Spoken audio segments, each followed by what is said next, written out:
और खबरों में आगे बढ़ेंगे। इस वक्त की एक बड़ी खबर आपको बता रहे हैं। राज्यसभा चुनाव से जुड़ी बड़ी खबर। कांग्रेस आज उम्मीदवार के नाम का ऐलान कर सकती है। आज शाम तक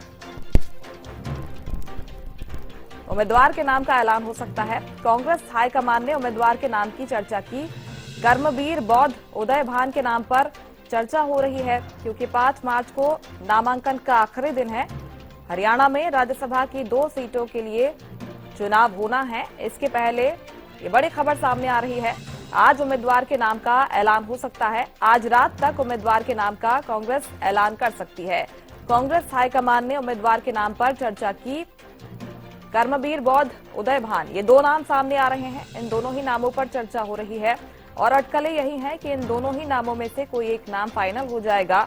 हरियाणा में राज्यसभा की 2 सीटें खाली हो रही हैं और रामचंद्र जांगड़ा, किरण चौधरी, इन दोनों ही का कार्यकाल खत्म हो रहा है और इन दोनों ही सीटों पर चुनाव होने हैं। कांग्रेस हाईकमान ने उम्मीदवारों के नाम पर चर्चा की है, जिनमें कर्मवीर बौद्ध उदय भान के नाम पर चर्चा हो रही है। ये दोनों प्रबल दावेदार माने जा रहे हैं। हालांकि अभी तक ऑफिशियली किसी नाम का अनाउंसमेंट नहीं हुआ है, लेकिन इंतजार किया जा रहा है, क्योंकि जिस तरह से एक सूची बीजेपी की तरफ से सामने आ चुकी है, दूसरी सूची का इंतजार है और कांग्रेस की सूची में किन किन नामों को तरजीह दी जाती है ये देखना होगा। लेकिन फिलहाल जो प्रबल दावेदारों हों उनको लेकर चर्चा हो रही है।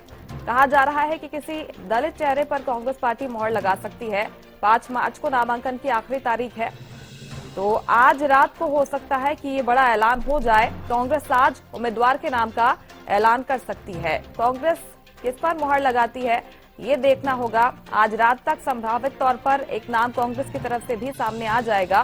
कर्मवीर बौद्ध उदय भान के नाम पर चर्चा हो रही है। हरियाणा की जो राज्यसभा सीटें खाली हो रही हैं, यहां पर कांग्रेस पार्टी इनमें से एक उम्मीदवार को उतार सकती है। और ग्राफिक्स के जरिए आपको दिखा रहे हैं हरियाणा में राज्यसभा चुनाव के समीकरण क्या कहते हैं। कुल 90 सीटें हैं विधानसभा की और राज्यसभा की सीट को जीतने के लिए एक उम्मीदवार को 31 वोट चाहिए। कांग्रेस की बात करें, 37 विधायक हैं वर्तमान में कांग्रेस के पास, तो वहीं बीजेपी के पास 48 विधायक हैं। भाजपा को 3 निर्दलीय विधायकों का समर्थन प्राप्त है। संख्या बल की बात करें तो बीजेपी का पलड़ा भारी नजर आता है, लेकिन बीजेपी और कांग्रेस को एक-एक सीट मिल सकती है। बीजेपी दूसरी सीट तभी जीत सकती है जब 7 विधायक क्रॉस वोटिंग करें और संभावित तौर पर इसके लिए चर्चा की जा रही है। लेकिन 90 सीटें हैं विधानसभा की और राज्यसभा की एक सीट को अगर कोई जीतना चाहे तो 31 वोट चाहिए होते हैं। 37 विधायक जहां पर कांग्रेस के पास हैं, तो वहीं 48 विधायक बीजेपी के पास हैं। अपराजिता फोन लाइन पर हमारे साथ जुड़ गई हैं। अपराजिता, राज्यसभा चुनाव को लेकर अब मंथन का दौर लगातार जारी है। जिस तरह से बीजेपी की तरफ से एक नाम हरियाणा के लिए सामने आ गया है, कांग्रेस की तरफ से किस नाम पर मुहर लगाई जा सकती है, इसको लेकर चर्चा की जा रही है। और क्या अपडेट है, क्या आज रात तक ऐलान हो जाएगा? बिल्कुल, देखिए मुस्कान, कांग्रेस जल्द ही अपने उम्मीदवार की घोषणा करती हुई नजर आएगी। यानी रात से पहले तक जो उम्मीदवार है उसकी घोषणा कर दी जाएगी, क्योंकि कल नॉमिनेशन की आखिरी तारीख है। वहीं नामों की अगर हम बात करते हैं तो लगातार बैठकों का दौर देखने को मिला है राजधानी दिल्ली में। ऑफिशियली अनऑफिशियली कई बैठकें हुई है जिसमें नामों पर मंथन किया जा रहा है। मुख्य नामों की अगर हम बात करते हैं तो रेस में उदय भान, अशोक तंवर, करमवीर सिंह बौद्ध, इसके अलावा निगम भंडारी और कौल सिंह ठाकुर के नाम की भी उस पर भी चर्चा हो रहा है। हालांकि देखिए, संभव है कि हाईकमान हरियाणा से बाहर के नेताओं को भी मौका दे सकती है, या फिर अगर समीकरण बैठता है सही तरीके से तो जिसके बाद हरियाणा के नेता को भी मौका मिल सकता है। हालांकि क्रॉस वोटिंग जैसी कई चीजें हैं जिसमें मंथन लगातार जारी है। इसी वजह से कहीं न कहीं कांग्रेस को अभी देरी हो रही है नाम जारी करने में। हालांकि लगातार सुबह से, यानी होली का दिन है, उसके बावजूद भी बैठक मंथन लगातार किए जा रहे हैं और उपयुक्त उम्मीदवार को उतारना कांग्रेस के लिए सबसे प्रायोरिटी हो जाता है, जिसके लगातार मंथन भी हो रही है।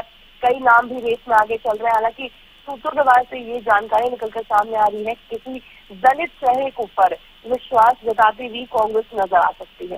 जी बिल्कुल, इसी तरह के किसी और क्राइटेरिया की चर्चा है क्या अपराजिता? क्योंकि कहा जा रहा है कि दलित चेहरे पर मुहर लगाई जा सकती है। अगर बात करें प्रोफाइल की और राजनीतिक सफर की, कर्मवीर बौद्ध, अशोक तंवर, जिस तरह से आपने भी जानकारी दी कि इनका नाम चर्चा में आगे चल रहा है, क्या मुख्य वजह होगी नाम पर फाइनल मुहर लगने की? देखिए बिल्कुल अब क्योंकि लगातार हमने देखा है जो राहुल गांधी की अगर हम बात करते हैं तो ओबीसी चेहरे, दलित चेहरे पर, एससी चेहरे पर लगातार दांव फेंकते हुए नजर आते हैं। अब क्योंकि कई राज्यों में चुनाव होना है तो कहीं ना कहीं एक बोल्ड क्लियर स्टेटमेंट कांग्रेस की तरफ से जरूर जाएगा कि केवल हम बोलते नहीं बल्कि जब मैदान में उम्मीदवार उतारने की भी बारी आती है तब भी हम कंसिडर करते हैं, यानी ओबीसी को, एससी को कंसिडर करते हैं। एक बहुत बड़ा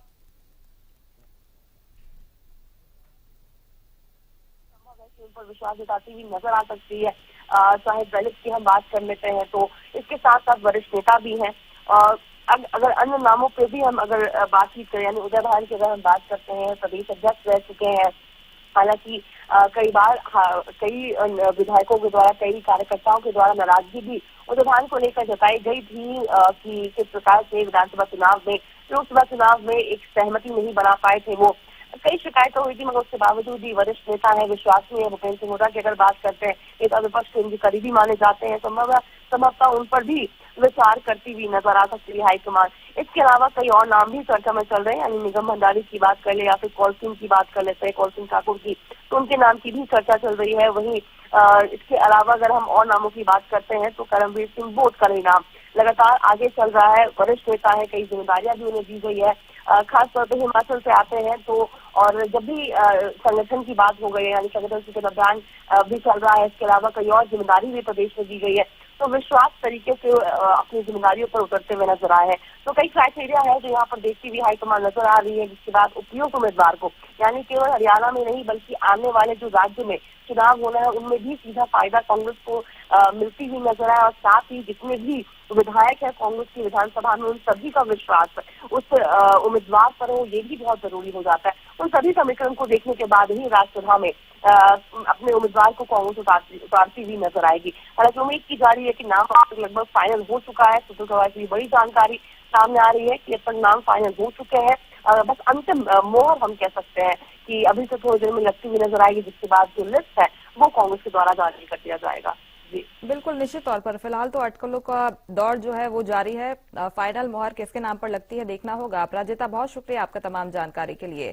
तो आज रात तक संभावित तौर पर कांग्रेस की तरफ से भी उम्मीदवार के नाम का ऐलान हो जाएगा, क्योंकि मंथन कांग्रेस पार्टी भी लगातार कर रही है। हाईकमान से चर्चा के बाद संभावित तौर पर आज कांग्रेस की तरफ से भी राज्यसभा को लेकर जो उम्मीदवार है हम सबके सामने होगा।